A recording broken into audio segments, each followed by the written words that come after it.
right now.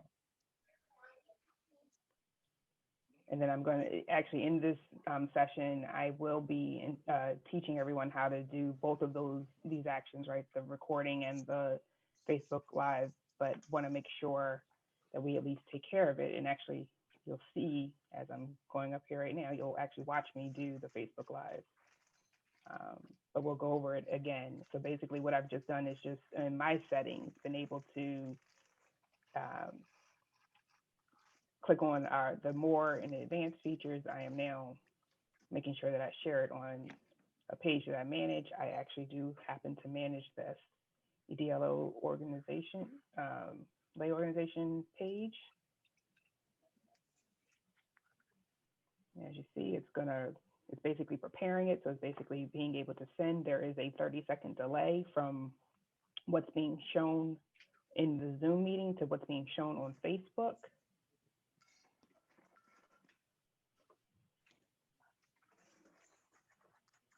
And it's coming up.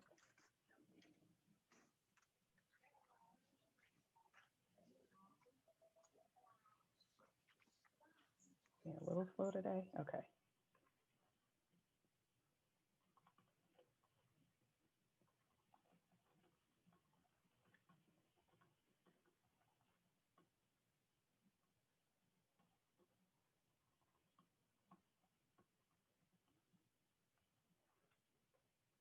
And of course, because you all are watching me, I am typing badly.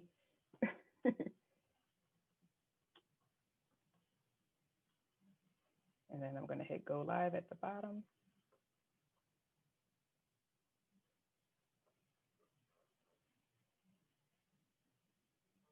And then we will be live.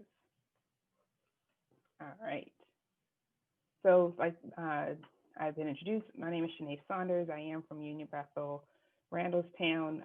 Just by way of some quick introductions about me, I am a IT consultant by trade. I've been playing with computers since I was 6. My parents, for some reason, allowed me to continue to play with them for my entire life, and I'm grateful for it because this is what I do. I absolutely enjoy technology and all that it brings, and I more importantly enjoy the fact of being able to connect the uses of technology so it can enable ministry. And so that's what I'm hoping that tonight that I'm going to be able to show you and give you some tools and tips on how to be able to actually use Zoom in particular to be able to do ministry.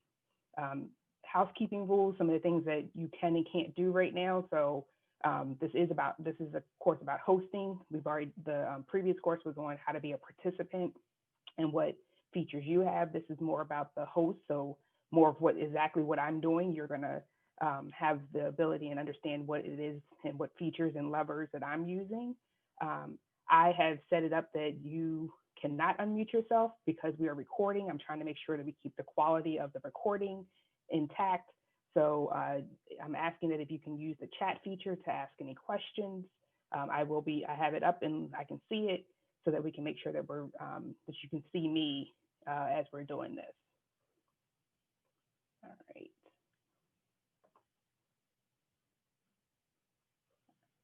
So what are you going to learn today? You're going to find out about the settings in preparation for a Zoom meeting.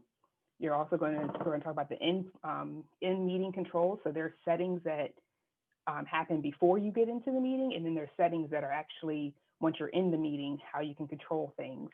And then we'll talk about the post-meeting features and what that entails.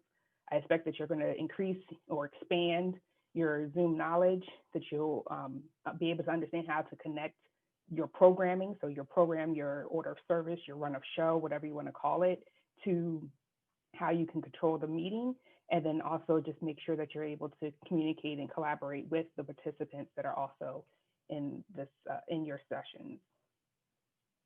All right, so first things first, we start off always before the meeting. The majority of this session is going to actually be on this part of it. For the host, it's really a lot about the preparation work and making sure that you're ready for the meeting and you've thought through all of the possibilities, because when you're actually in the meeting, trying to make those adjustments on the fly, technology acts crazy. exactly at the time that you need it to be working. And so I recommend that you always make sure you're duly prepped, totally ready, and at least know what to expect so that you can handle what's going on. And I see the first question, will the slides be shared? Yes, this video and the slides will be shared. All right, so giving a quick background, Zoom versus other virtual applications. There are a host of different ways that you can actually connect to people online, virtually, whether visually or not. And they're all basically have the same type of features, right? That they have usually it's definitely so you can hear each other, but usually there's also so that you can see each other as well, and using whatever camera, whether it's your cell phone or your computer, all of those features are always available. The one thing I want to make clear is that no two virtual applications are created equal. They all have a different purpose. They all have a different use case that they're trying to achieve. And so in that, know what your goals are and what you're trying to use it for. For most things that I would think of, like in the faith-based or the church ministries, Zoom is probably lends itself best to what you're trying to do because it allows you to do easy interactions. It's very user-friendly, and it only has kind of two major deviations of platforms, like types, that I think is useful for you. The other ones, Google Meets, is very good for grouping types of people, and you just want to kind of maybe get a group of people together. Like if you're going to hang out, like if you were in person, if you just need to go hang out, Google Meet is more of that hangout type of situation. GoToMeeting also very similar to that hangout type of situation. But Cisco and the Adobe Connect are more geared towards businesses and being able to make sure that they can connect their business practices. So it also includes, and Teams is actually another one I didn't include up here in Teams, being able to connect your business practices, so using your Microsoft Office to also then be able to virtually meet and have a platform to host a meeting. So I just want to be mindful that there are other applications, there are other virtual platforms that you could use, but be mindful that each one is not created equal. They all pretty much do the same thing. Terminology is going to be different on almost every single one of them, but they generally have the same features. And cost also is probably the other major big piece, that they are different in cost. All right, so like I said, to start off with, preparation is key. I will always preach that, is making sure that you prepare for whatever the meeting is that you're doing beforehand, because if you don't, you really could just mess up the whole flow. So some good practices: try to join the meeting 30 minutes early. Make sure that you are using your latest version of Zoom or whatever platform you're using, just because that gives you the latest features and allows you to have the most control. Test your audio, test your screen share and all of your applications beforehand. Actually, what's interesting, right before I came on here, my laptop actually just decided it almost didn't want to start back up. And I was like, oh, what am I about to do? Have a dress rehearsal if you can for something that's bigger. Make sure that you're try to be hardwired, right? So I know most people are trying to go wireless. I actually suggest that if you're hosting, that you actually are hardwired. So that means make sure that the router, the internet, is directly connected to your laptop or your computer, because it just makes it easier and smoother transition, and it reduces lag time from the time that it gets from your device to the streaming or to the virtual platform. And then make sure you have all the materials that you're going to share up and ready to go. So some other things to think about as you're going through the process: make sure you're providing any of the access details about 24 hours in advance to all of your participants. That just helps them be able to find it, hopefully pretty quickly, because we're getting so many emails each day.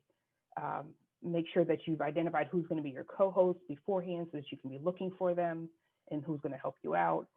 Make sure you're, like I already kind of said, make sure your materials are ready, and then know what your run of show is going to be, so that you know when and who's doing what, as much as possible. Okay. All right. So, being that we are in a faith-based, there's just another part of this before each meeting, making sure that you're mentally ready because there things are going to go wrong. So, trying to stay as calm as possible, making sure you're prayed up and ready to go is very important.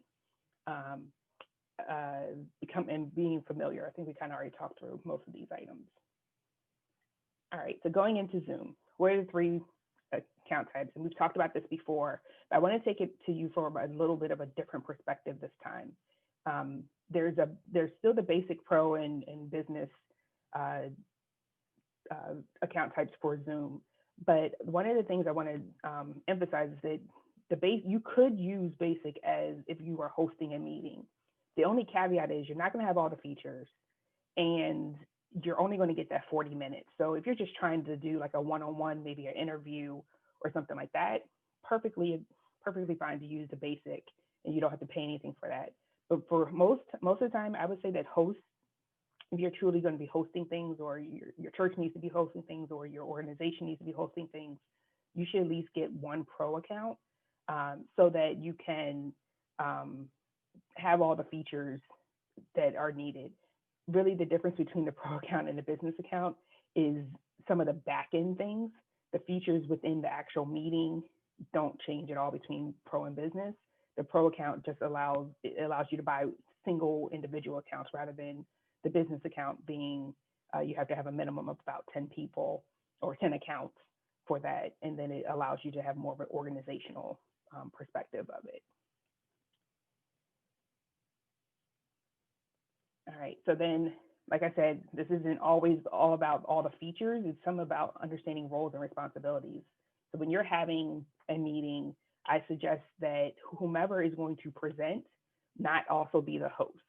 I am going against my own rules right now, but I also, this is what I do. So I understand how to work it. I also have 4 screens up right now, so I'm able to kind of play multiple roles at the same time. But I suggest that you always have a host, that you have co-hosts, and then you have your presenter or whoever's going to facilitate your actual meeting. And then, of course, there's the participants, right? So the difference in roles truly is your host really needs to just be able to handle the platform and be able to understand, okay, what's going on? Why are people being able to come in and actively quickly get into the meeting? Are there any problems with everyone getting access? Are there any features that the host or the presenters need to have? Maybe even sharing the screen, or being the one that's showing all the materials. The host really should probably be the one taking on those roles, just because if anything goes wrong, they also can control it on the other end. Whereas someone that's the presenter may not know the system, may not know the platform, probably doesn't want to be doing that, and they're already thinking about their content, which can make them even more flustered to be having to deal with their content, plus then all the features of the platform. Co-hosts, I suggest always having them for multiple different reasons. One, they can be the one that monitors the chat feature. They could be the one that's monitoring people's reactions and looking at everyone on the screen. You never know. They just do a really good job of being able to be the people that are in the front of what's going on, and helping to relay messages back either to the presenters or to the host. Then, depending on the version of Zoom that you're using, there's a panelist type view, a panelist role that could be someone, and that's on the Zoom webinar. We'll talk a little bit more about what Zoom webinar is. But that panelist role, they actually just get to be a facilitator, right? They have the ability to show their video. They have the ability to talk, but they don't have to have any of the controls or the security features in Zoom. But that's only in the webinar version. But a presenter and facilitator, I suggest that they become co-hosts if you're using the meeting version. So like today, I actually have President Douglas, he's noted as a co-host, so that I could allow him to be able to speak during to do our prayer and everything else, but then I could keep all the participants still in as muted, and that's the only way that feature actually works. And then, of course, you have your participants who don't have any controls to do any of the security or the features piece, but they can still mute and unmute if the host allows. All right, so I just spoke about the difference between Zoom meeting and a webinar. So kind of what is that, right? So what we're in today is actually counted as a Zoom meeting. Zoom meetings allow you to be able to interact more frequently with those that are in the meeting. So either you're interacting with both the host, co-hosts, and the presenters, or they're interacting with each other. So the Zoom meeting allows for that. And I usually suggest that like trainings, situations that you just want to have that high interaction, that high touch with someone, that you use the Zoom meeting feature. The alternative is Zoom webinar, and webinars actually look more like a lecture type experience. So if you think about when you were in school and you got in, or in college, and how you got in front of, you had your teacher in front of you, and they just lectured and just kind of talked at you, and there was very little interaction back. You may raise your hand towards the end, or just pose like questions that were provided beforehand. Webinar actually allows for that. So the only way that participants interact with either the co-host, the host, or the panelist is through the chat feature, and only the chat feature. They would never be able to unmute themselves or show their face in that setting. So it's lower interaction, or meaning the interaction is more of a written interaction. So it's through the chat feature, versus the meeting being very interactive, and you're being able to talk with someone and letting them come off mute, and et cetera. All right, so now let's dive into the settings. Again, we still haven't even gotten into the meeting yet. This is all happening before you even get into the meeting. We're going to talk about all the settings that are actually in your Zoom account. So the Zoom account, when I'm saying Zoom account, it means the web version. So you have to go to www.zoom.usa, and that is the Zoom account for you, right? So when you have a pro account, you're going to log into there, and it's going to take you to a web version of your settings. There is another version of your settings that's specifically for for the application, and that's the one that's on your computer or on your phone. But this one is where pretty much all the back-end features, and let you know what you're going to do when you actually open up the application. This is what you're setting up. All right, so the first feature is Zoom settings and its security recommendations. And I'm going to walk you through what they look like some of the suggested features, and which settings I think I recommend, and versus not, and why I recommend them and not. But then I'll even show you how they look in the web account, so that you can see and be able to maneuver as easily as possible. So some of the first features that are noted on there is the waiting room, as you guys all experienced today, the meeting passcode, which either you used your link or you saw it in the invite that there was a passcode. Those are things that I automatically, yes, go ahead, enable it, because they provide security, right? Your goal is to make sure that no other hackers or people that are not supposed to be in your meeting are in your meeting. So I always suggest that you go ahead and include that in as an enabled feature.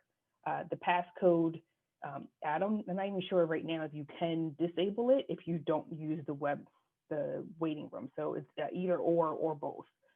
For the waiting room, they're making sure that you actually have to include a passcode now. And then the fourth one down here is just asking, when you send out the link, do you also want to embed?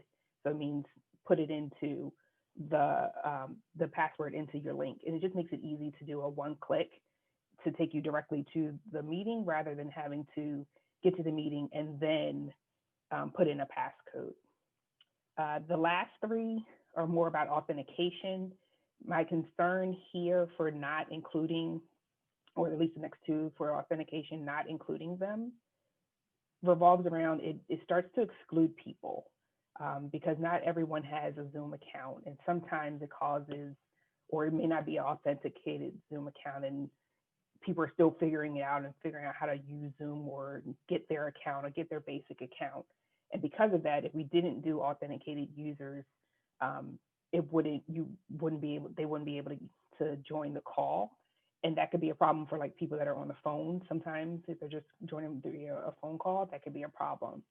So it's, I don't necessarily recommend it, but it can be something that you use, especially if you're trying to take attendance or you're trying to do things that revolve and include voting, and you've required all your members or your attendees to register. I said, then in that case, it makes perfect sense that you only allow authenticated users to join. All right, we'll go to the next set. Then the next grouping of them, so they're kind of grouped. And actually, let me, if I can bring it up real quick. So you'll see here, so where I'm at in the account is just clicked on settings, and I'm in meeting. And then that first grouping that we just went through are all the ones that are underneath this first heading of security.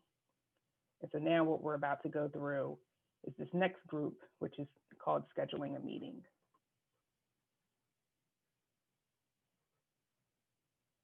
All right, and so I see that there's a question on how do you get the meeting ID and passcode when hosting. I will show you when we get to scheduling a meeting.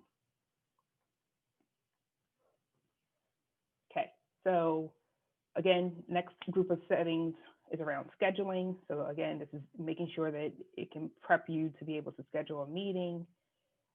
So the first one is just host and participant video. It's really just asking you, okay, whenever you schedule a meeting, do you want the host video and the participant video on? It's up to you.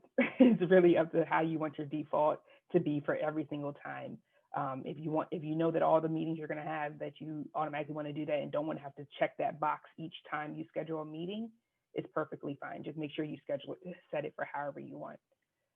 The audio type, again, this is also a preference base. I suggest that it should be yes, and that you use the telephone and computer audio, meaning that you can both have phone callers and computer people or computer users on as well. And when they say computer, just want to make sure everyone knows that they're not only talking about like an actual Mac or a PC, but they actually, in this case, are speaking of mobile devices as well. Allowing participants to join before the host, I don't recommend it, primarily because it just causes a level of security, and people could use your Zoom account without you even knowing it, because you've now allowed them to join before the host joins. And so they could probably have that pre-parking lot meeting on your Zoom account or post, whichever way it is, just because you've enabled this ability. The next two are about your personal meeting ID. And what this is just, it allows you to be able to, and it's primarily more for the business side of life, but if you just need to quickly throw up a meeting and don't want to go through all of the features of making sure you have a passcode and all these other things, your personal meeting ID is connected to you and you only. And so you can always regenerate it, but it just allows you to quickly kind of have a meeting with others that are in your organization. So it works, it's fine. You may not even recognize that you have that setting on. Meeting all participants when you join in. Again, this is very similar to how do you want your preferences to be? Do you expect that every time you come into a meeting or every time you schedule a meeting that you want your participants to be muted? Feel free to have this as a standard so that you don't have to check that box every time you schedule a meeting. And then I recommend that you don't turn on the upcoming meeting reminder notification. It can actually become, basically what that does is it allows for whenever you have a meeting, let's say this meeting at 7:25, I would have gotten an email to tell me that I had a meeting to be able to, so so I could open it up. And it just becomes kind of a hassle with having a whole lot of emails, and I don't necessarily always recommend having a whole bunch of email notifications. All right. So now, once you're in the meeting, there's settings that you can, again, preset to make sure that we're all set up. So the first is, and you'll see most of these are kind of a yes for what I suggest. So chat, making sure that you do enable chat. I'll go kind of down a list of the things I suggest that you go ahead and enable. So enable chat, enable co-hosting, enable polling, enable being able to see your control bar, enable screen sharing, maybe not. Well, I'll keep going down things that's how I was going to. Yes to nonverbal feedback and meeting reactions, and we'll go over what all these mean in a little bit. And then also allowing participants to rename themselves. Having these basic features actually allows you to be able to control the meeting and be able to allow for interaction and just hosting kind of all of the good features and the fun features of Zoom. The others that are no, I'm only saying no because of kind of how I'm thinking of how this group may use Zoom. The annotation and whiteboard is truly to allow you to be able to do some collaborative work. And if you think about what a whiteboard or a chalkboard allows you to do, that's basically what the whiteboard allows you to do. And the annotation allows that as well. You may or may not be using Zoom for that function, but if you are, feel free to go ahead and click yes in the settings to allow that to be available. My two maybes up here are around, again, it's around notifications, and you'll see I tend to lean towards not necessarily having all of the notifications on, but for example, we're recording here. I don't have the sound notification on primarily because I don't want it to keep ringing during the meeting. So, but if you do need to be able to hear when new people are coming in, feel free to have that checked. And again, remember that all of these settings are primarily so that you can then schedule a meeting and be ready to host the meeting. So that it's basically saying these features will be available in your meetings. It doesn't mean that you have to use them. You still have the ability that once you schedule or even during the meeting to change most of these features. All right, I think I only have 2 more pages of all the settings. There's a lot of settings. So then the advanced features for Zoom for in-meeting abilities includes breakout rooms, and you'll see that most of these are advanced features. It really depends on what you plan to use your Zoom account for. So that's why most of my answers here are maybe. So breakout rooms, it basically allows you to have a mini room inside of your main session. Remote support is usually if you're going to be doing some troubleshooting. I don't necessarily recommend that you do this because then it means other people can control your laptop, and my IT security side says that's always a no-no. Then there's closed captioning. This is a maybe, depends on what you're using the Zoom for, right? If you need to have closed captioning to help others be able to see it, go for it. Virtual background, I suggest we always do it. I think it's something that this group really enjoys. So I think you should go ahead and enable that. And then the live streaming and the disclaimers, again, depends on how you plan to use it. If you want to use live streaming, then you will have to enable. And I also then suggest that if you do live streaming, that you also enable all the disclaimers, the same way that when I started recording, it said this meeting is being recorded. It helps make sure that you know that you're letting your participants know what's happening in the session. All right.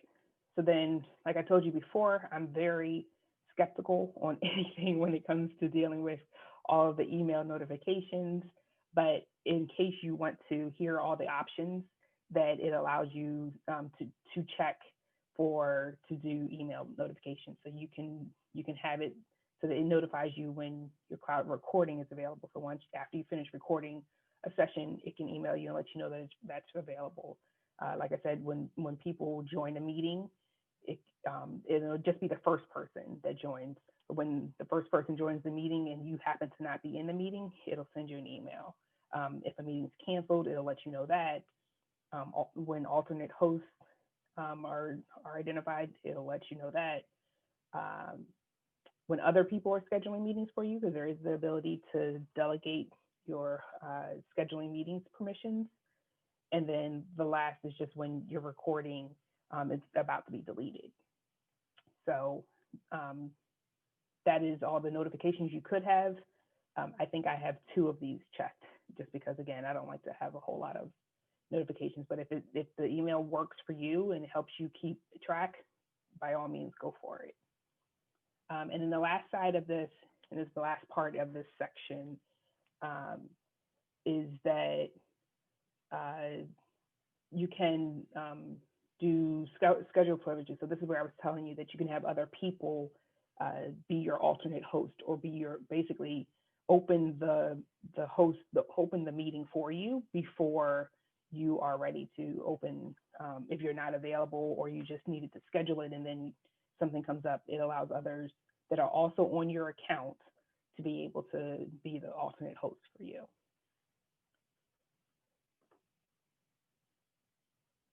All right. So then the next section of, again, settings, there's a whole lot with Zoom. It does a whole lot of things. I've left out a good number of the settings. Is the recording. So how do you want to record? So again, getting you to think about all the things that can go and can happen before a meeting. So recording, basically I didn't give any recommendations here. It's really about your preference. I just wanted you to know what they are, right? So you can either record locally, which means it's recording directly to your PC or your Mac, whatever you want to call it, but it's directly to your computer.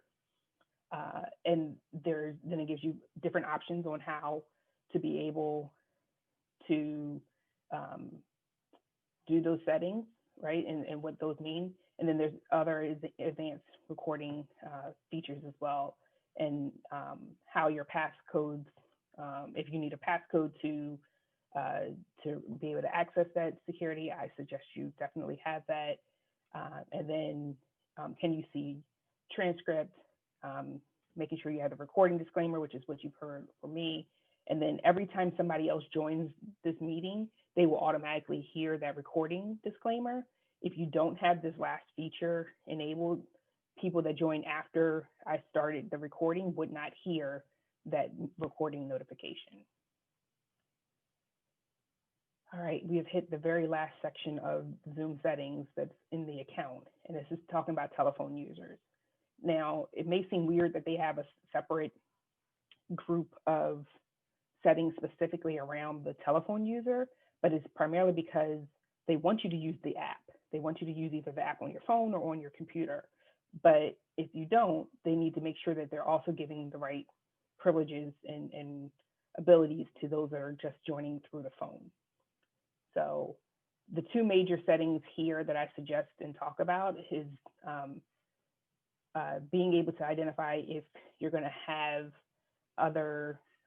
if you're going to have international calls, and that's pretty much what the first one's about, is just being able to tell where most of your callers are coming from, and then being able to mask people's phone numbers. So if anyone was on this call, and I'm not sure, I don't think anyone is, that's just on the phone, you would not be able to see their full phone number.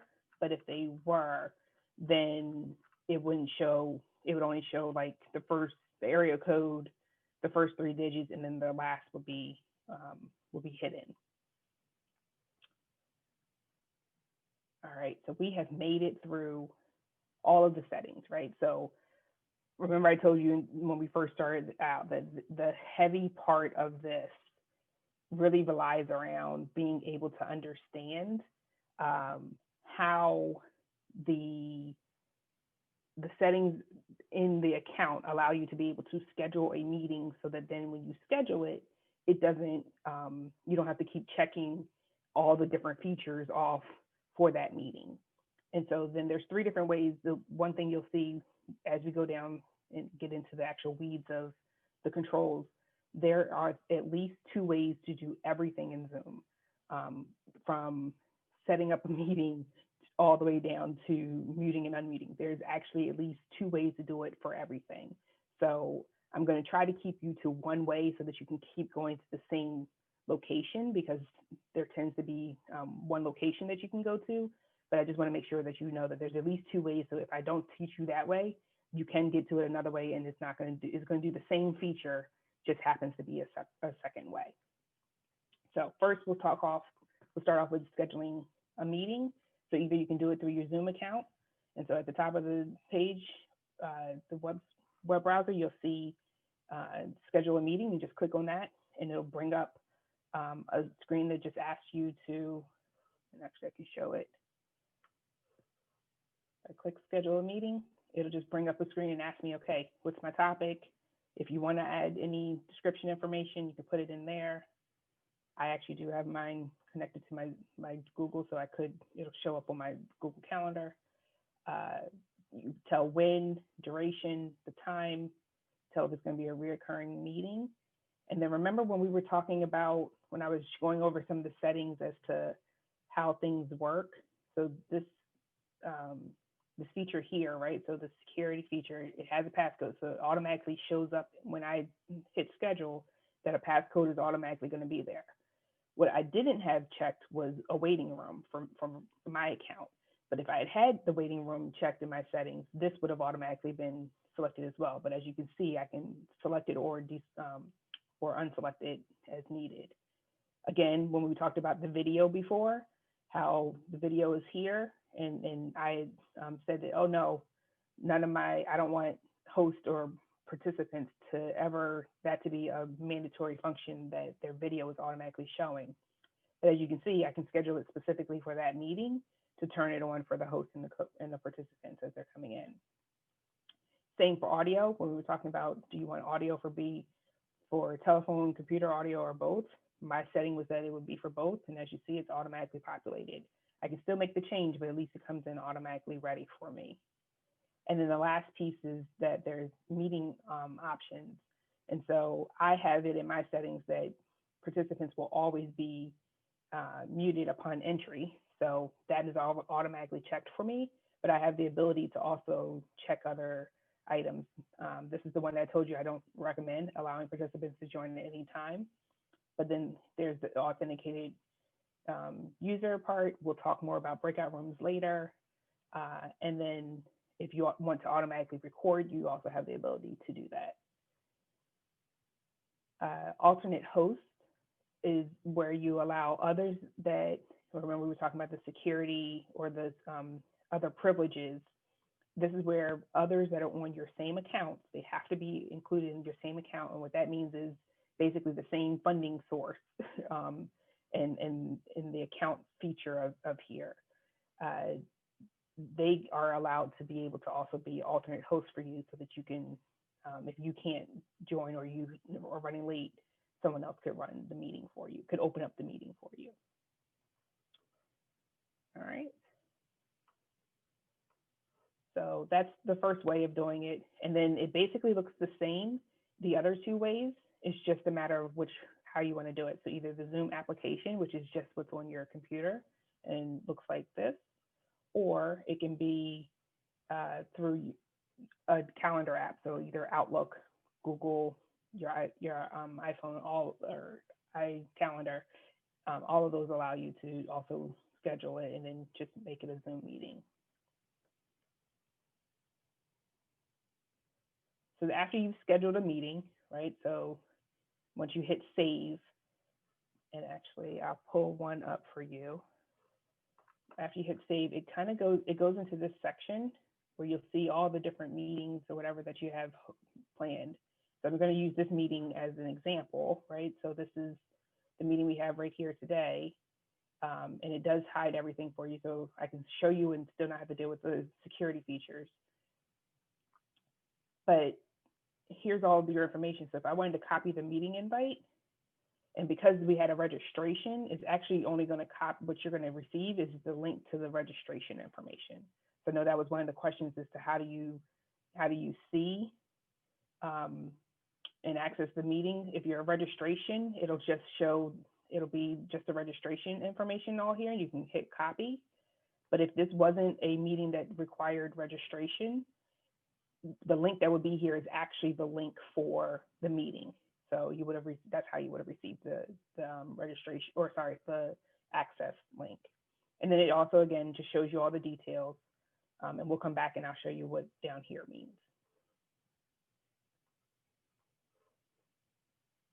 Okay.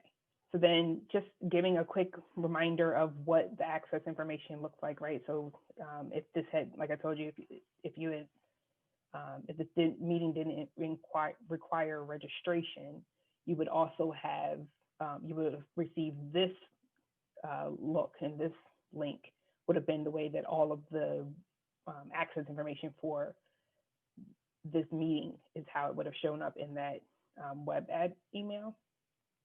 And so kind of walking through what that is again. So the top is just your meeting logistics, right? It's telling you what the name of your meeting is, and then what time it's scheduled for and in which time zone. Then you have the meeting link, which again, because we enabled our feature that said that our password would be embedded, it's in here. This link includes both the meeting ID and the password, and you can kind of see that there is the meeting ID. And if you see PWD, that actually shows that now this is the password. It is a code, but yeah, that's technically the password, and that's how it puts it in there so that it can open up the link directly for you. It will also include a one-tap mobile. I don't necessarily suggest using this because this is only for people that are only joining via phone, but it only works with your smartphones. So I don't exactly suggest using that. It doesn't always work as easily. And then if you have those that are just going to be joining only by phone, I would actually suggest that they just use the dial your location. It'll provide you about 6 different location phone numbers, area codes, so that people can dial directly in.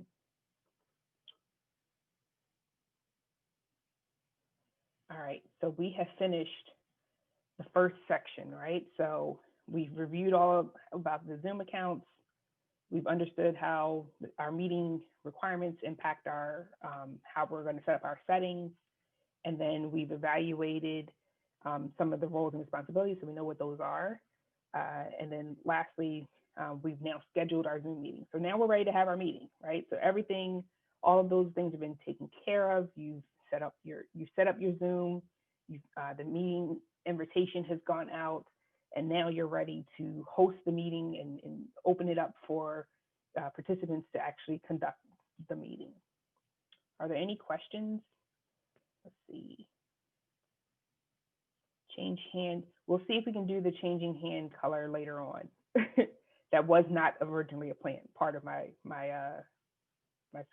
plan here. That's more of a participant thing, but I can show it to you at the end.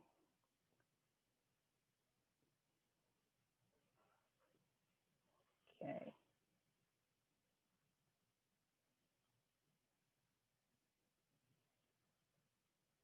All right, so now during the meeting. So remember I told you everything we've done up until now has been primarily to focus on getting you prepared for the meeting, or getting your Zoom account prepared for you to have a repeatable process to be able to schedule your meetings to make it easier for you.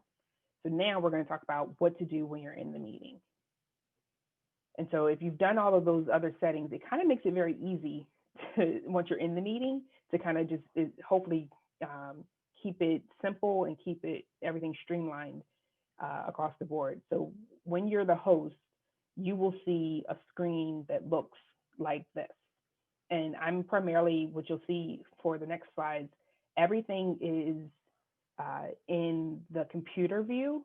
I did not want to show you the phone view because it just makes it a little bit more difficult. Most of these features are also on your phone view, but I don't always recommend that if you're the host that you should be doing it from a phone, just because it can be a little bit tricky, and you're not going to be hardwired, which then also causes other concerns. You will not be able to do live stream from your phone, but you can record. So at least you'll have one feature, but not the other. All right, so quick layout of what the screen looks like, and that will be at the top right-hand corner. is your speaker view, and you can toggle between speaker and gallery view. They've actually now also included that you're able to do a full screen in there, and it makes it a little bit easier to hopefully be able to make it through each one of those different features. At the bottom of the screen, you have your normal mute and unmute, and then the video. But then features that you don't see right now, but that I can see, and I'm trying to see if I can pull it over so you can see it as well. Oh, you're not gonna be able to pull it. I'm not gonna be able to pull it. Okay, but I have the security feature. I have the share screen. I have a record button, and then I have the breakout rooms. And then I also have a more, and we're going to talk about what each one of those do. But that's how you, and as the co-host and as the host, you see most of these features as well. All right. So then some of the things that you can do during the meeting, right? We've already talked about doing the gallery and speaker view. That's just normal for both participants and hosts. But then for a host, you can also mute or ask people to unmute themselves. So one of the things you'll note is that it's very easy for a host to be able to stop things from happening. So if someone's speaking and you want to be able to, or has background noise and you want to be able to control all of that, the noise or what people are seeing, you can always turn off anything. You can mute or you can turn off participants' cameras, but you cannot actually turn anything back on. So you cannot ask them to, you cannot actually automatically unmute them, or you cannot turn their camera back on. And that's just because it's basically a privilege thing, right? So you don't want to unmute somebody who didn't want to be unmuted, and they're trying to allow the participant to be able to have a say in being able to unmute or unmute themselves. So what you do, you can still click on their name and hover over their name and be able to ask them, and what will come up is it'll say, can you, or it says ask to unmute, and that's basically what you click on to allow to let somebody know that, hey, I'm trying to unmute you, or we can't hear you, right? So a lot of people sometimes will talk while they're on mute, and they don't even realize that they're talking while they're on mute. So you can use that feature to just kind of quickly click on it and say, hey, it comes up with a pop-up and a prompt that says, hey, the host would like you to unmute yourself. And so you can do that, and the same will come up if you want to someone to show their visual. You can say, hey, the host is asking you to turn on your camera, and then they have to agree to it.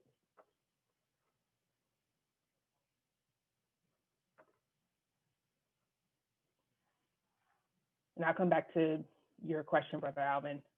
So then some of the permissions that the host and co-host can see are around being able to, like we talked about before, to mute and unmute everyone, to allow participants to unmute themselves, allow participants to rename themselves. And you really want them to be able to rename themselves, especially if you're trying to take attendance, because once we get the record back in the report, it'll actually show the people's names, even whatever they've renamed themselves to. So it helps you keep attendance. So I highly recommend that. Playing sounds when people join or leave, and then being able to enable the waiting room. So like I told you before, Zoom has two ways of doing everything, right? So either you can click, the host can click on participants, and then when it brings up that participant bar at the bottom, you can click on the three dots, which just means more, and it'll bring up this screen here, this lighter white box screen, and whichever ones are checked are the features that are enabled, which ones that are not checked are the features that are not enabled. But then the other way you can see the same exact information, or most of it, is if you hit security, and then this black box will come up. Again, checked box means that it's enabled, unchecked means it's not. So very similar situation, right? Both of them have, it's two ways of doing the same thing. It's just a matter of how you want to look at your screen and where you're toggling. Part of the reason why they have it that way is because this bar at the bottom, if you happen to be sharing your screen, this bar could actually go away. and they don't want you to have to be trying to find the bar because it can be hidden. During meetings, most of the time, you may need to spotlight someone, and I suggest that spotlighting is used as much as possible when if you're trying to make sure that everyone in the Zoom only sees one person. So, for example, how it works is Spotlight controls everyone else's Zoom, their speaker view version of the Zoom. So right now, if anyone that is in gallery view, and actually I'm asking everybody if you can go up to the top right hand corner in your view and go to speaker view.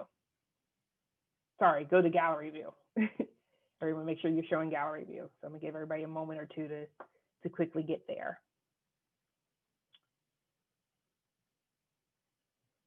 All right, and so now what I'm gonna do is I'm gonna spotlight myself, and this makes it possible that everyone's speaker view, you see me. No one will see anyone else in their speaker view unless you toggle. You can actually still work it, but the goal is to make sure that everyone sees me right now, so that it makes it easier to know who's speaking, and if you want to focus on one person and one person only. And this could also work if someone else is speaking, but maybe someone else is talking and they're kind of going back and forth, but you wanted to focus maybe on your preacher or your speaker. It just helps to be able to keep that in line. All right, but you always have the ability to go back to your gallery view. The spotlight just helps to control and allow for to control what everyone else is seeing, at least to hopefully put a spotlight or a focus on one particular person. All right. So then screen sharing. So I'm assuming that part of the reason why we're all doing this is because we're expecting to be sharing our screen or sharing what's on our computer. As you see, I'm sharing my computer.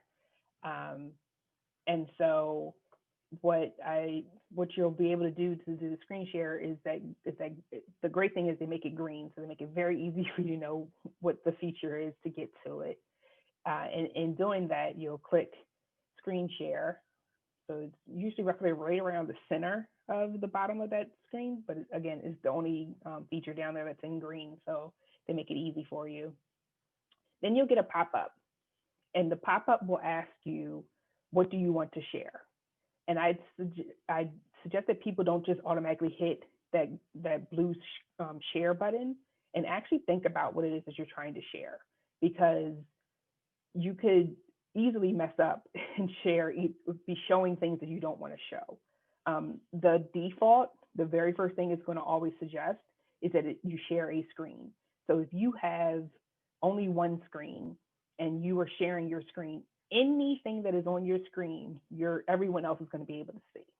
No matter what is on your screen, they will always be able to see it because you are sharing your screen. That means everything that is on that screen, even if you take down the PowerPoint, whatever's behind the PowerPoint or whatever's still up behind it, whatever's on that screen is going to show.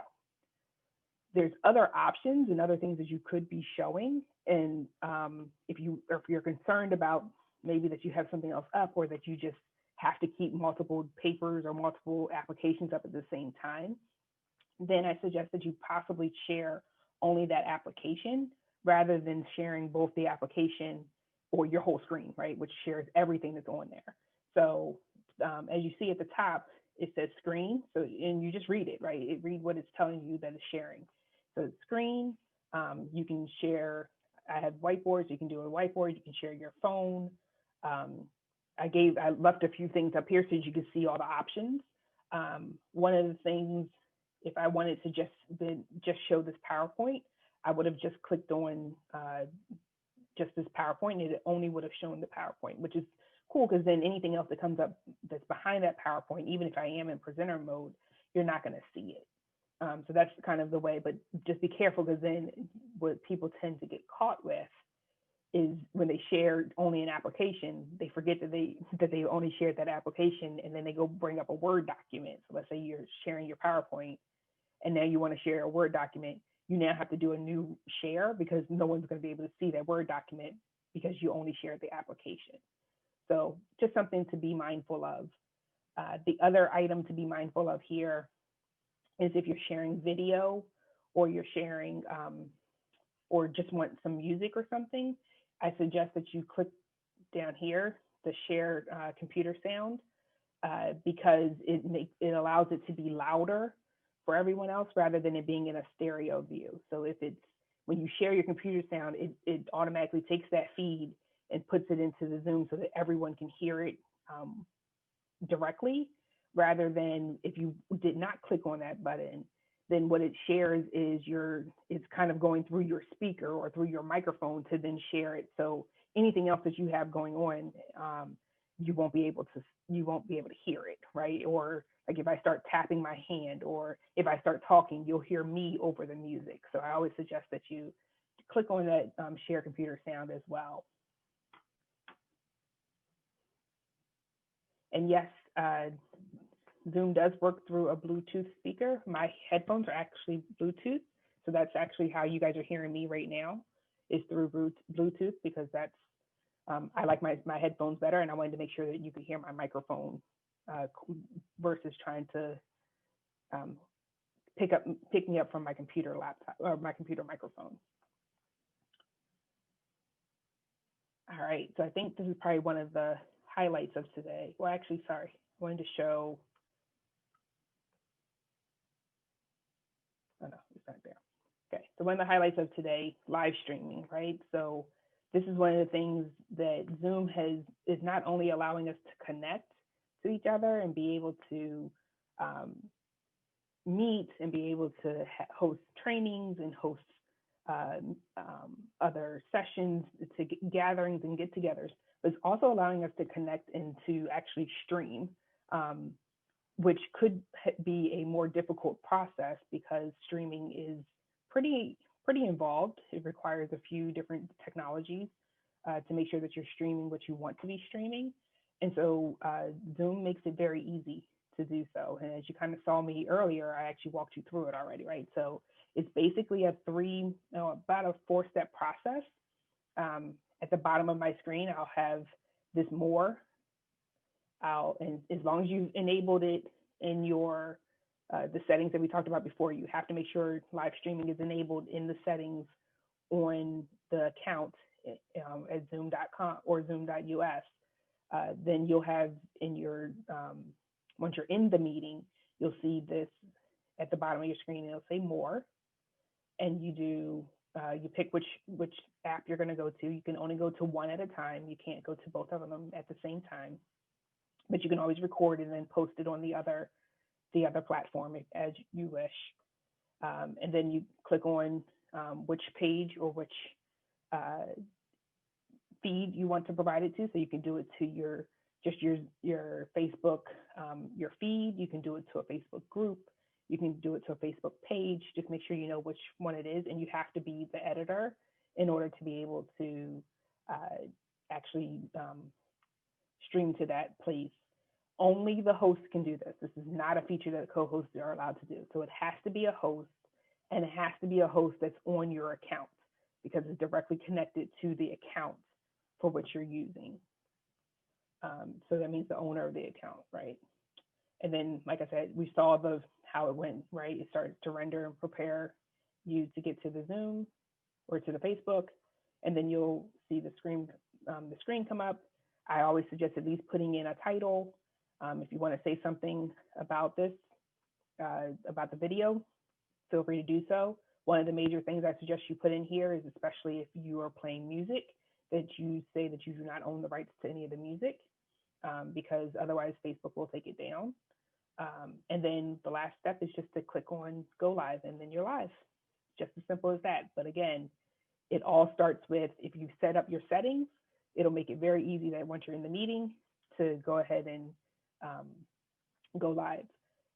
Again, I can't stress enough how important it is to actually be connected, hardwired connected through Ethernet for streaming because it will make the video a lot slower, or if you're showing video, it may even make it pixelated if you're not connected via Ethernet, because it needs that throughput, or it needs that bandwidth to be able to allow it to happen um, seamlessly and as quickly as possible. Wi-Fi is not always as reliable as we think it is, especially when we're doing some of these advanced features. And streaming is an advanced feature. So please note that. I don't suggest doing it without the Ethernet.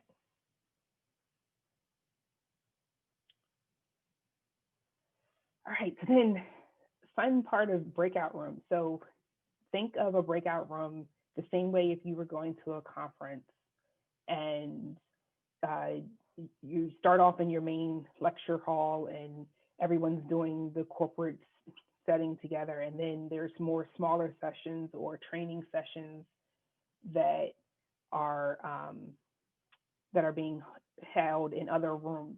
Well, that's essentially what breakout rooms is allowing you to go to have multiple meetings in the same room, right? So, or in the same session, but in different rooms. They're each individual. They can either be broken out by, you can create as many, I think it's up to 20 rooms as you want. And then you basically essentially open them up, and then you'll assign everyone. They'll go into their rooms. They can stay there for either a specific duration, or you can pick a time or you can just manually decide when they're going to come back. And it's the host only. And then when they come back in, then you come back into the main room. So that breakout rooms are very much, if you think about the concept of when you have your major setting, your major meeting, and then you end up having to go into then you go into your breakout rooms, or you go into your smaller sessions or your small groups. That is what the breakout rooms is actually attributed to. And so, like I talked about, that there's some settings you can have once you create the breakout rooms. There is the ability to do it beforehand, to auto assign or pre-assign all the participants into those breakout rooms before the meetings. It can be a little tricky. I suggest that if you do that, I can take this offline and talk to you specifically around how do you do that pre-assignment, because it should be I suggest it be a part of your registration, because it's a little difficult to just make sure you're using the right settings, that when the users come in, that they authenticate, and then that you can check and see them. So for example, like we talked about before, that you can allow either participants to return to the main session. So like, let's say they got put into the wrong room for whatever reason. If you have this checked, it allows them to leave the breakout room and come back into the main room, and then they can basically talk to hopefully the host who's still there, and can then put them into their right room. You can have they've added a new feature of being able to allow participants to kind of move around automatically, which I think is pretty cool. I haven't tested that one out yet, so I'm gonna have to try that sometime soon. But then the other piece is the bottom below this line is just talking about, okay, so how long is this breakout room? So if you have a specific time and you want them to be only in there for 40 minutes, you can have them only in there for 40 minutes. And then it can even send a countdown timer when you're like at the 5-minute mark or the 60-second mark, and say, okay, you have 60 seconds, and then this room is going to be closed, and you're going to go back into the main room. And then to close it is basically just the close all rooms, right? But during the meeting, at any time, you kind of see this screen, and it'll show you all the list of, or it'll show the host all the list of people that are in each room, and you can move them around as necessary. And it just kind of, it's a hover over them and move them around.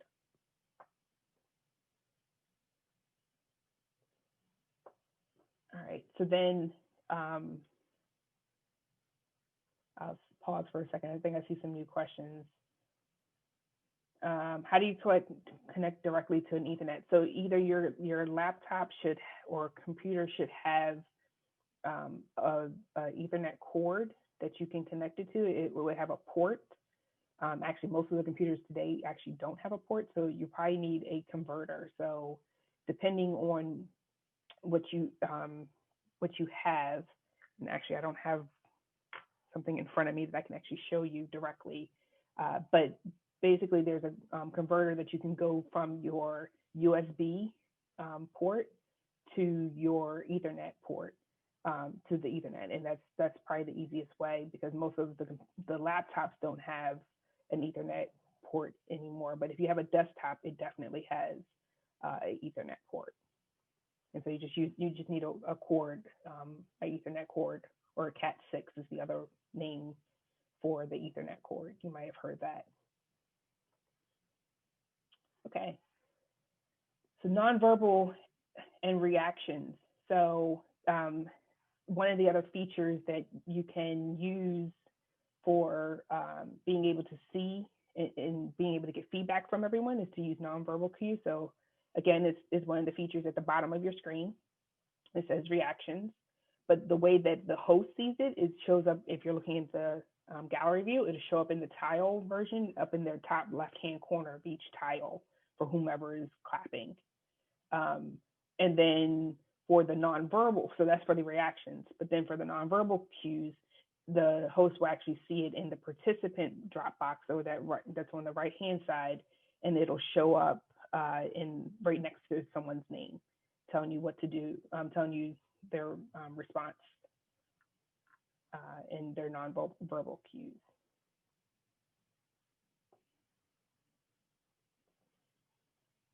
And then I see there was a question around for the breakout rooms. Can people come out of the breakout rooms before you let them? You can. They can if you allow that to happen.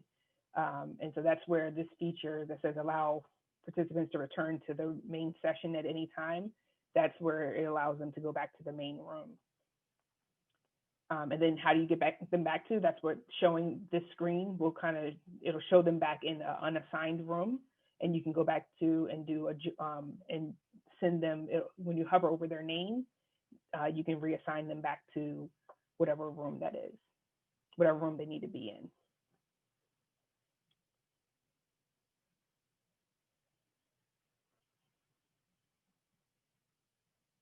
Okay. All right, and Brother Alvin, I have not forgotten about you. I'm gonna come back to your question, I promise. All right, so then polling. So we're actually gonna play with this one a little bit, but polling is just allows you to get some quick feedback, some quick reactions from your participants. One of the main things for polling, though, is that in the Zoom account, so basically back on the web page, you're going to have to set up all your questions before the meeting. You can do it during the meeting, but just may take a little bit of time. Set up your questions. And so if you look at the top right, this is basically, well, let me show it on the screen. If you see down here, this is, so remember we're in the meeting, and then if I scroll down to it at the bottom, it tells me about the registration and how many registrants and things we have. I can do some email settings and some branding stuff. You don't necessarily have to do all of that. But when I click on polling, it allows you to add. And then we have two. Today I created two just so we can play with it. But this is where you see where you have to set up and add your questions. And so then what you'll get is you'll get a screen that looks very similar to this top right one. That says it allows you to pick which poll you want to share, so which question you want to share, and then you hit launch poll, and they make it kind of very simple for you to kind of follow after you launch it, and then it'll ask you. Then you can end the poll at whatever time, and after you end it, then you can share the results. So let's take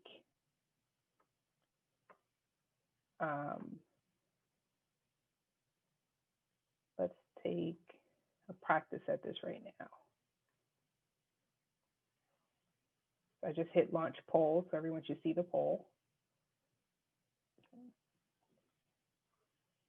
And I'm showing you also what I see so that you can, to help you be able to see what I'm seeing and compare that to what you see on the screen. Okay.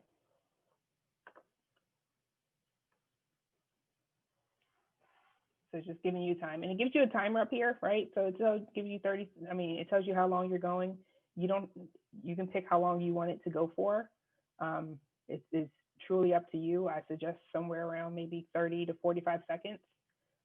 Most people usually are able to find and fill everything out in that time period. This is a single choice question, so it means that everyone that's participating can only choose one or the other, or one of the answers. They can't choose multiple. Then if I hit end, and you can see that this is, so I see on your screen, you see nothing, but if you're looking at my screen, you can now see that I can see the polling results as they come in. And now if I hit share, now you can see it on your screen as well, right? So you don't have to share. You can always keep it for yourself. The Zoom will actually keep all the results for you. And so when you're keeping them, it helps you not to have to share it if you don't want to during the meeting, but you at least have it. And then I can hit, then it gives me two options to either stop sharing the results or to relaunch the poll. All right, and then just to show, so I think you can see that it brought up, I have both of those polls here. So now I'm going to do the multiple choice one, just so you can see what it looks like. So I'm launching the multiple choice poll. So this one's different because it allows you to select multiple answers rather than just picking one.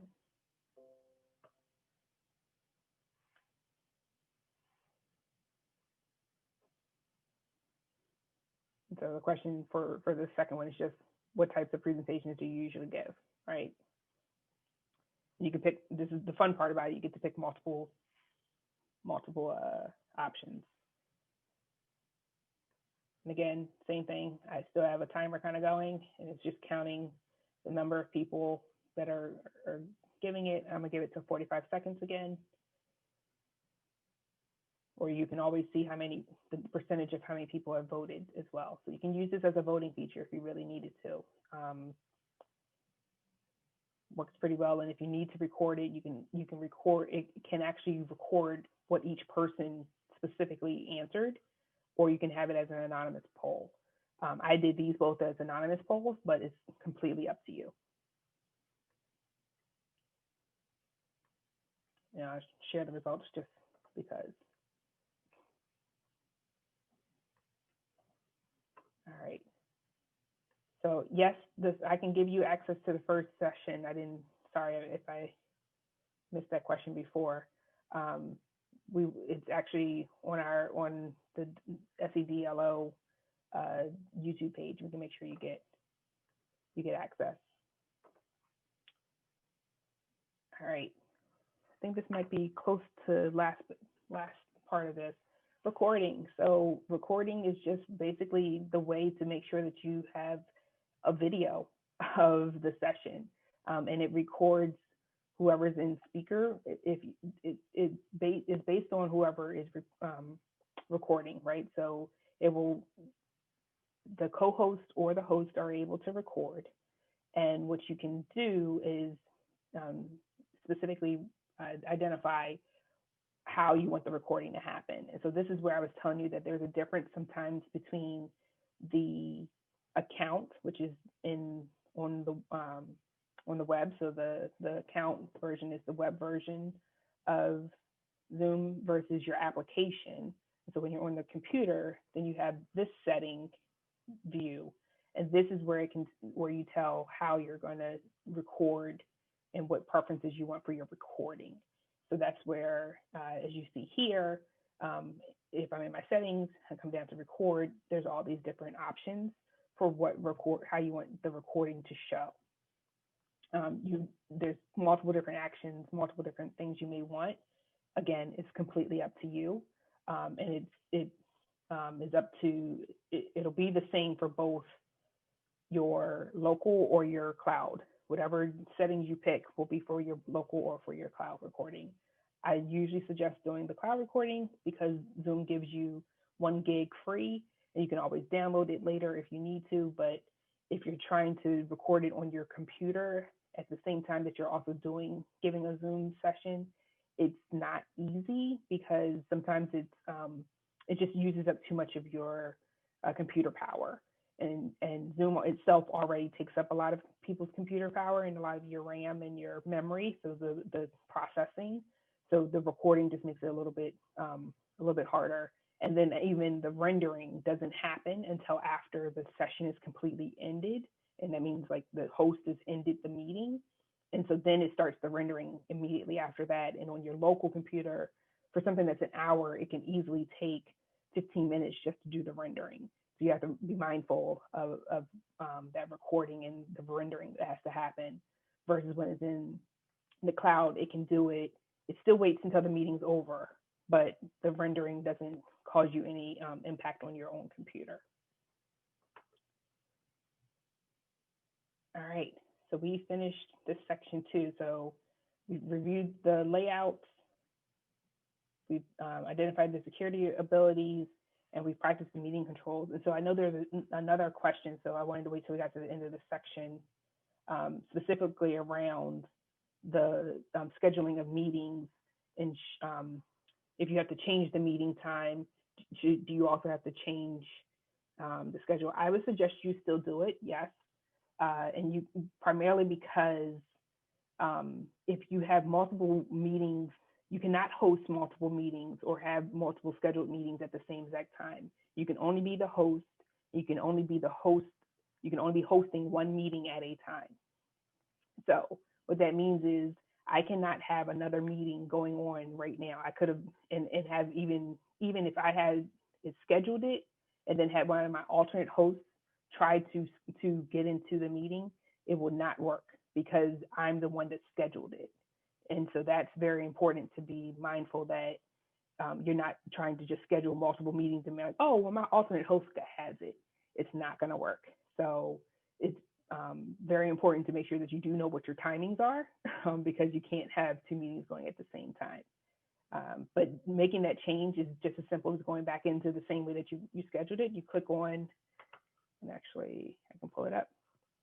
Same way you go into here, and when you're clicking on, when you're looking at the meeting invite, and then come down here, and if I wasn't in the meeting, edit this meeting would become available, and then all of this would allow me to change the time and date.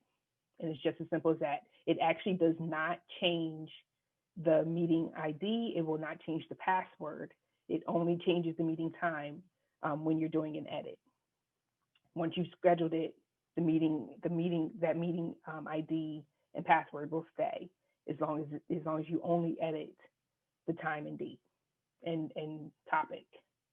You can change any of those features. The only time it will change the meeting ID is if you then if you decide to add registration in, it will change the meeting ID and the meeting password. So I hope that answers your question. All right, we're wrapping up, guys, I promise. We're at the end. It gets easy once you get to the end of it, right? So post-meeting, it's just making sure we're going to start this section. We're going to talk about reports. How do you get that recording after it's been done? And then how do you end the meeting? So this will be pretty quick. So reports, I think that this is one of the neat features that Zoom allows you to do, right? So it allows you to actually be able to take attendance or get the whole registration list or identify what other meetings are going on or see if there's any collisions in the meeting or keep an account of all the recordings that are happening. So when again in your online to your Zoom account, the one that's actually online, you'll go down into the admin section and then go to reports. And in the reports, there's all these different types of reports, and you just kind of click around in which ones you want, right? So just showing you 2 of them that I tend to use all the time. The registration report, right? So it lets you pick a time frame So let's say this is something that you had wanted to do that you did like a month ago, and the max you can go is a month. Um, Maybe it means you had 2 weeks and you're like, oh, I forgot to see who actually registered compared to who actually attended, or you want to do it ahead of time, right? Let me see how many people have registered for this meeting that's coming up in 2 weeks. You can always put the date, put a date time duration in there, and it'll bring you up all the meetings during that time period. It'll give you the name of it, who's the user or the main user of it, and then you come over here, and in this last field is actually, it'll ask you to, do you want to generate the report? And so generate it, then you download it, and you have your registration. Same thing for attendance, right? So after the report's done, it'll be a meeting usage report, and that one's in the one that says active host. You'll get to here, it'll be the meeting report. You click on which one you want, you download it, and then you have your attendees. And so this helps you to not have to necessarily take attendance during the meeting, but at least get a list of all those, all the names that are in that meeting, or even their phone number. If they only join by phone, it'll give you the phone number as well.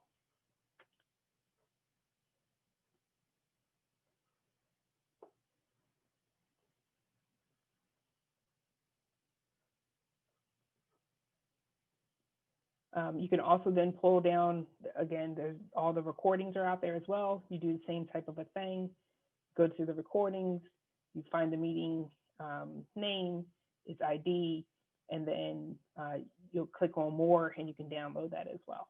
So that all the reports are basically in the cloud. They use a cloud-based system, and it just asks you to download it whenever you need it.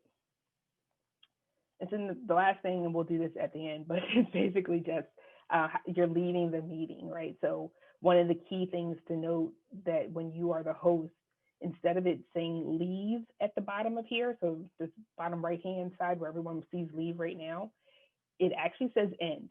And so I always caution the host that if you were just leaving the meeting because you have to leave the meeting, to be careful that you don't end the meeting if they're still supposed to be in it, if the meeting is supposed to still continue, because you could do that.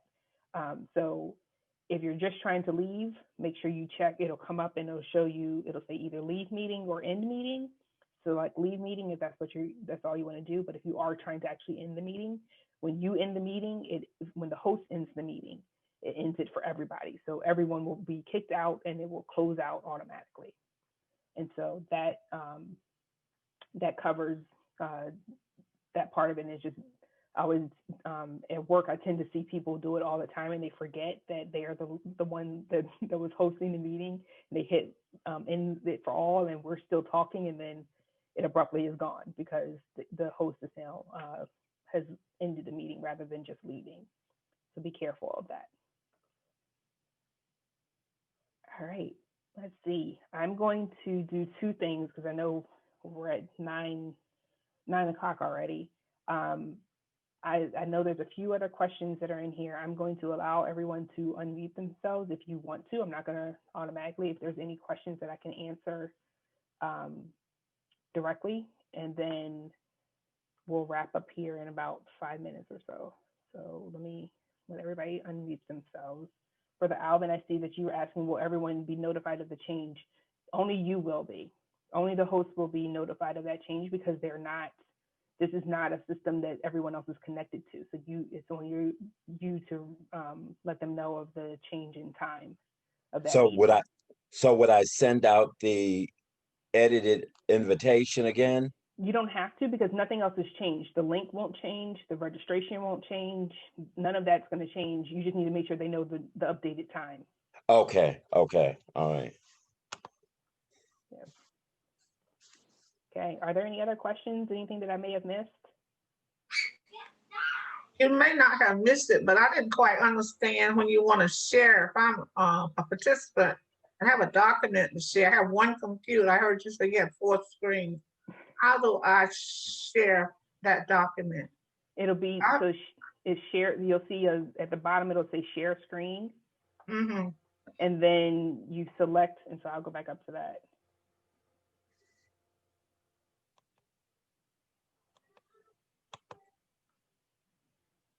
Okay. So you'll see at the bottom, there'll be the share screen, and you probably don't have the ability to do it right now because I took that feature off.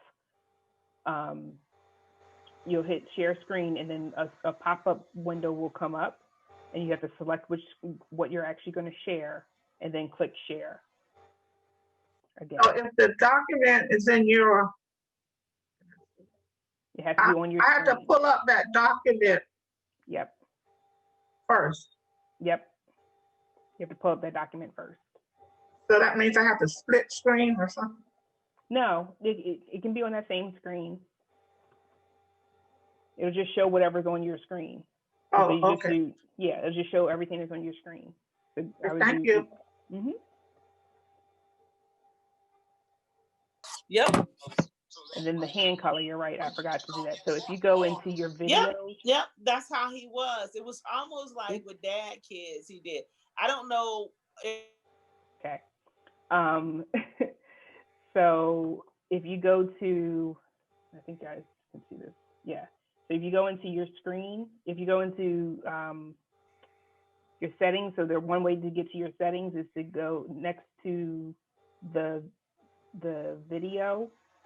There's a little arrow pointing up, and go to video settings.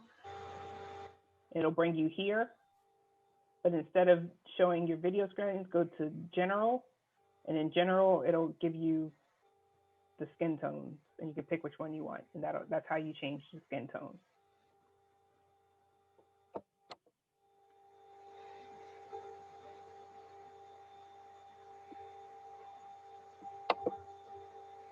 Okay. All right. And then breakout sessions, the breakout rooms is just, it's if you, you'll have a breakout room. When you click on more, it'll allow you to do more, but you have to be a host, right? Do more, then it'll ask you to create. You do the breakout rooms, and then do open, and that basically opens up the breakout rooms. Okay. Any other questions?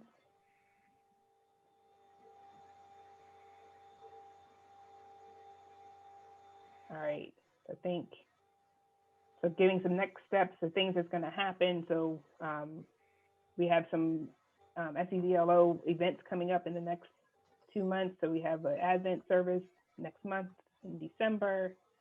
We have the convention in January. And then I think the next masterclass will be in 2021. But immediately for this meeting, want to make sure everyone knows we will be sending out this material.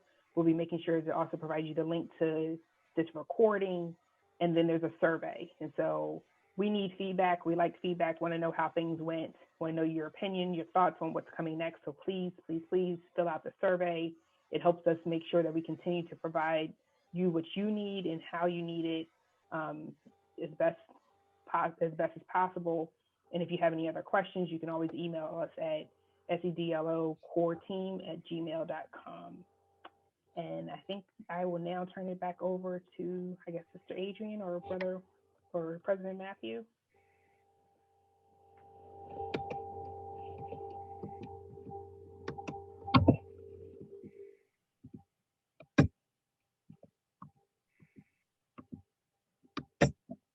Okay, we on behalf of President Douglas and the 2nd District Lay Organization, we just want to say thank you to Sister Chenay. This has been a wealth of information. A lot of clarity has been added to the process.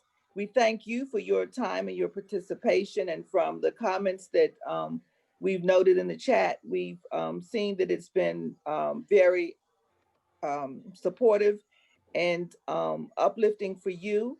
And as she's indicated, the information will be shared. It will be posted on the 2nd Episcopal District website. So, and just stay tuned for the upcoming events that have been shared in our announcements. We're just grateful. And as our Sister Chenay has indicated, we want to hear from you so that we can present information that will better empower and help you in going forward with the information that you need to equip you for ministry. So with that being said, we would like to say good night to everyone. Be safe. We pray God's blessings upon you. Again, as President Douglas said at the beginning of the call, continue to be safe during this period of the pandemic that we are experiencing. And we look forward to seeing you in our next session. Thanks again to Sister Chenay, and thanks again to all of you for your participation. Good night and God bless you. Good night. Good night. Great job, Sister Chenay. Thank you, Brother Brian. Good night. Thank you so much.